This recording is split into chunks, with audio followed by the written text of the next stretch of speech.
আপুনি মই #JubinsGarg বুলি ছ'চিয়েল মিডিয়াত যি সময়ত লিখি আছোঁ বা জুবিন গাৰ্গে ন্যায় পাব লাগে বুলি যি সময়ত আমি সামাজিক মাধ্যমত নিজৰ বক্তব্য দাঙি ধৰিছোঁ, তেনেকুৱা সময়তেই জুবিন ক্ষেত্ৰত দুগৰাকী মহিলা, 3জন যুৱকে যি কাণ্ড কৰিছে সেয়া জানিলে বা শুনিলে আপুনিও আচৰিত হ'ব। এই জুবিন ক্ষেত্ৰ এতিয়া ভগৱানৰ উপাসনা থলীৰ দৰেই হৈ পৰিছে। এই জুবিন ক্ষেত্ৰত দুগৰাকী মহিলা আৰু 3জন যুৱকে যিখিনি কৰিছে সেয়া শুনিলে আপুনিও আচৰিত হ'ব, আপোনাৰো গাৰ নোম শিয়ৰি উঠিব। আজি এনে কিছুমান কথা আপোনাক ক'বলৈ খুজিছোঁ, যিখিনি কথা কোৱাটো অতিকৈ প্ৰয়োজন। আপুনি যদি জুবিন ক্ষেত্ৰলৈ এতিয়ালৈকে অহা নাই, তেন্তে আপুনি এবাৰ জুবিন ক্ষেত্ৰলৈ আহি নিজেও সেই দৃশ্যটো এবাৰ চাই যাব পাৰে।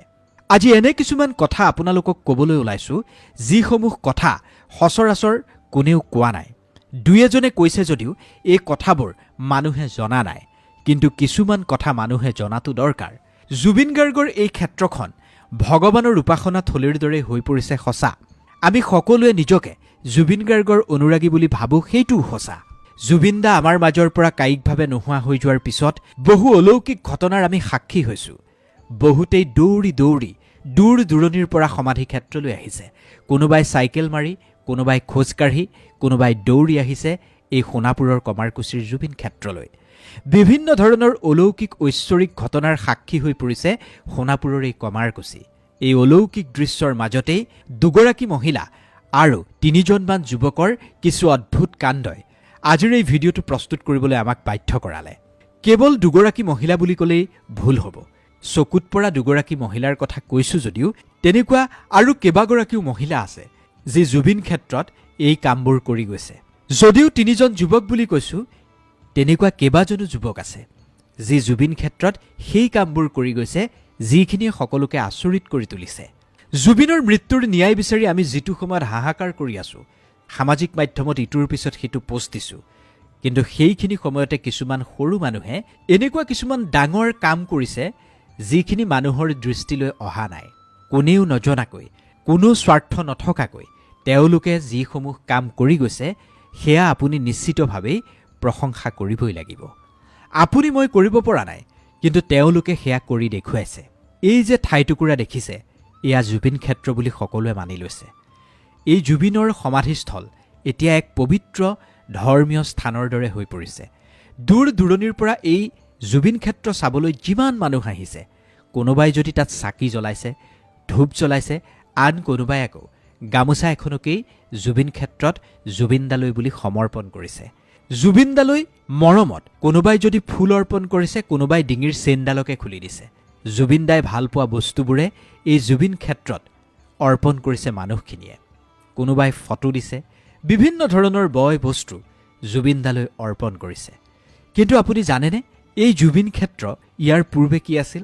আচলতে কাৰ্বিসকলে, বিশেষকৈ সোণাপুৰৰ কমাৰকুছিৰ সেই স্থানীয় লোকসকলে এই ঠাইডোখৰক শ্মশানৰূপে ব্যৱহাৰ কৰিছিল। জুবিন গাৰ্গৰ অন্তিম ঠিকনা হোৱাৰ পূৰ্বলৈকে সেই স্থানেৰে পাৰ হৈ যোৱা কোনেও এই ঠাইডোখৰলৈ ভালদৰে চকু দিয়াই নাছিল। যদি কোনোবাই খোজকাঢ়ি সেই স্থানেৰে গৈছিল, বহুত বেছি ভয় ভয়কৈ খোজ দিছিল, কাৰণ শ্মশানৰূপে এই ঠাইডোখৰ ব্যৱহাৰ কৰা হৈছিল। কিন্তু যিদিনাই জুবিন গাৰ্গৰ নশ্বৰ দেহ এই ঠাইটুকুৰাত পঞ্চভূতত বিলীন হৈ গ'ল, মুহূৰ্তৰ ভিতৰতে হাবি জংঘলেৰে আৱৰি ধৰা এই ঠাইডোখৰ পুণ্যভূমি, তীৰ্থভূমিত পৰিণত হ'ল। এখন ফুলনি বাগিচাৰ দৰে হৈ পৰিল এই ভূমি।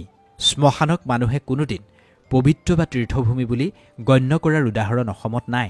কিন্তু জুবিন ক্ষেত্ৰক আজি ভগৱানৰ উপাসনা থলীৰ দৰেই মানুহে গঢ়ি তুলিছে। আজি সকলোৰে এনেকুৱা অনুভৱ হৈছে যেন এই জুবিন ক্ষেত্ৰলৈ গ'লে জীৱনৰ সমস্ত পাপ নোহোৱা হৈ যাব। আটাইতকৈ পাপীজনেও যেন এই ক্ষেত্ৰলৈ গ'লে পুণ্য অৰ্জন কৰিব পাৰিব। সকলোৰে আজি তেনেকুৱাই অনুভৱ। মন্দিৰলৈ মানুহ কিয় যায়? অভীষ্ট সিদ্ধিৰ কাৰণে যায়। কিন্তু জুবিন ক্ষেত্ৰলৈ মানুহ নিজৰ অভীষ্ট সিদ্ধিৰ বাবে যোৱা নাই। এই স্থানলৈ যিসকলে আহিছে, সকলোৱে জুবিন গাৰ্গৰ কাৰণে আহিছে। এগছি যে চাকি জ্বলাইছে নিজৰ কাৰণে কোনেও জ্বলোৱা নাই, জুবিনদাৰ কাৰণে জ্বলাইছে। বহুতেই জুবিন গাৰ্গৰ উমাল স্পৰ্শ ল'বলৈকে যেন এই স্থানলৈ আহিছে। দূৰ দূৰণিৰ পৰা যে এই মানুহবোৰ আহিছে, সমাধি ক্ষেত্ৰখন লেতেৰাও হৈছে দিয়কচোন, কিন্তু সেইবোৰলৈ কোনে ভাবিব?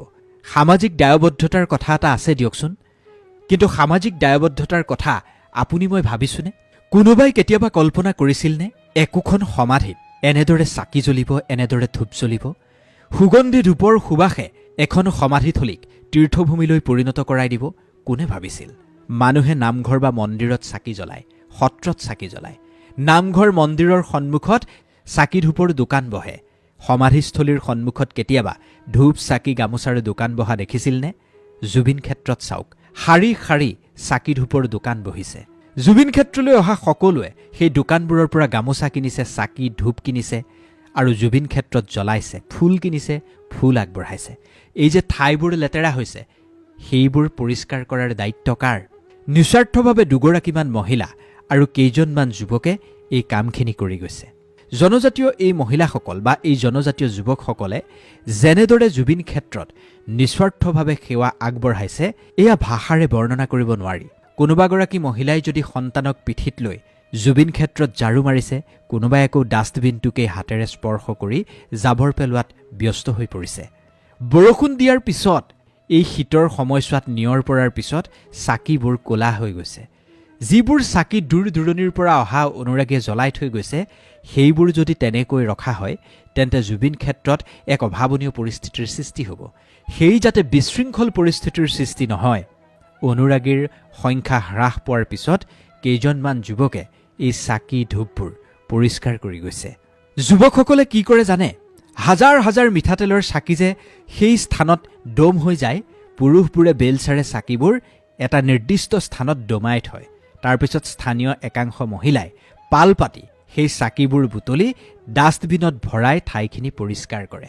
সোণাপুৰৰ কমাৰকুছিৰ এই মহিলাসকলে বা সেই যুৱকসকলে কিমান এক মহান কাম কৰি আছে ভাবকচোন।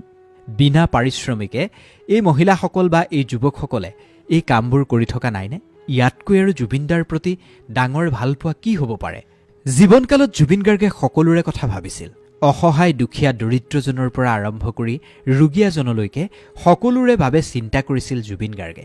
সেইকাৰণে আজি এই সাধাৰণ মানুহবোৰে, এই সহজ সৰল মানুহবোৰে জুবিন গাৰ্গৰ কাৰণে নিস্বাৰ্থভাৱে এই কামখিনি কৰি গৈছে। আৰু সেইকাৰণেই চাগে স্বৰ্গপুৰী সদৃশ হৈ পৰিছে এই জুবিন ক্ষেত্ৰ। পাল পাতি পাতি দূৰণিবতীয়া ৰাইজে হৰিনাম গাই স্বৰ্গপুৰী সদৃশ কৰি তুলিছে এই সোণাপুৰৰ কমাৰকুছি। এয়া কিন্তু ইমান সাধাৰণ ঘটনা নহয়। বিশেষকৈ এই অঞ্চলটোত থকা এই জনজাতীয় কাৰ্বি লোকসকলৰ যি সহজ সৰল বা সামাজিক বান্ধোন, এয়া নিশ্চিতভাৱেই শলাগিবলগীয়া। সোণাপুৰবাসীয়ে বুকুৰ ৰুমেৰে জুবিনদাক আৱৰি সামৰি ৰাখিছে। এইবোৰ কামৰ চৰ্চা হ'ব লাগে। এই মানুহবোৰে ইয়াৰ কাৰণে পইচা বিচৰা নাই, কিন্তু এনেদৰে যদি আমি তেওঁলোকক অকণমান প্ৰশংসাৰে উপচাই দিওঁ, এইখিনি তেওঁলোকৰ বাবে সাহস নহয়নে? আপুনি মই জুবিন গাৰ্গৰ কাৰণে কি কৰিব পাৰিছোঁ? কিছুমান মানুহে জুবিন গাৰ্গৰ কাৰণে যিখিনি কৰিছে, সেইখিনি ভাষাৰে বৰ্ণনা কৰিব নোৱাৰি। আৰু সেইকাৰণেই চাগে আজি তেওঁক সকলোৱে ঈশ্বৰৰ আসনত বহুৱাইছে। ঈশ্বৰ কিন্তু এটা সাংঘাতিক ধৰণৰ শক্তিশালী শব্দ, কাৰণ ঈশ্বৰক মানুহে সাহস ৰূপে গণ্য কৰে, ঈশ্বৰকেই ৰক্ষক বুলি ভাবে। বিপদৰ সময়ত ঈশ্বৰেই সাৰথি হৈ পৰে মানুহৰ বাবে। কিন্তু এজন মানুহক এখন সমাজে তেনেকুৱা এক স্থানত ৰখোৱাটো ইমান সাধাৰণ ঘটনা হৈ থকা নাই। কিন্তু এইখিনিতে আমাৰ এটা অনুৰোধ আছে। জুবিন গাৰ্গ আমাৰ সকলোৰে। আপুনি লেতেৰা কৰিব, কোনোবাই পৰিষ্কাৰ কৰিব, তেনেকুৱা কোনো কথা নাই। এই জুবিন ক্ষেত্ৰ আমাৰ সকলোৰে। গতিকে ইয়ালৈ আহিলে সকলোৱে নিজা নিজা এটা দায়িত্ব পালন কৰাটো উচিত। সকলোৱে সামাজিক দায়বদ্ধতাৰ পৰিচয় দিয়াটো উচিত। জুবিনৰ সমাধি ক্ষেত্ৰত মানে জুবিন ক্ষেত্ৰত ধূপ চাকি জ্বলোৱাৰ পিছত সকলোৱে সেই পলিথিন বা ধূপৰ পেকেটসমূহ নিজৰ লগত যদি লৈ আহে আৰু জুবিন ক্ষেত্ৰত থকা শাৰী শাৰী ডাষ্টবিনবোৰত যদি সকলোৱে নিজেই সেইখিনি পেলায়, তেন্তে সদায় জুবিন ক্ষেত্ৰ পৰিষ্কাৰ হৈ থাকিব। জুবিনদাৰ আত্মাই তেতিয়াহে সান্তনা পাব। কিন্তু ইয়াৰ বিপৰীতে আপুনি যদি জুবিন ক্ষেত্ৰক লেতেৰা কৰিম বুলিহে যায়, বা আপুনি লেতেৰা কৰিব আৰু আপোনাৰ লেতেৰাখিনি পৰিষ্কাৰ কৰিবলৈ কোনোবা যদি মানুহ আছে বুলি আপুনি ভাবিছে, তেন্তে এয়া ভুল হ'ব। এওঁলোকে নিস্বাৰ্থভাৱেহে কৰি গৈছে। পৰিষ্কাৰ পৰিচ্ছন্ন কৰি ৰখাটো আমাৰ সকলোৰে দায়িত্ব। এই যুৱক কেইজন বা মহিলা কেইগৰাকীয়ে যি আদৰ্শ দেখুৱাইছে, সেই আদৰ্শ আমি সকলোৱে মানি চলাটো দৰকাৰ। সদৌ শেষত সদায় কোৱাৰ দৰে আজিও কৈছোঁ, #জাষ্টিছ ফৰ জুবিন গাৰ্গ। আপোনাৰ মতামত আমাক কমেণ্ট কৰি জনাবলৈ নাপাহৰিব। ভিডিঅ'টো যিমান পাৰে সিমান শ্বেয়াৰ কৰি দিব আৰু জুবিনদাৰ নতুন নতুন ভিডিঅ' পাবৰ বাবে আমাৰ চেনেলটো এবাৰ ছাবস্ক্ৰাইব কৰি দিব। ধন্যবাদ।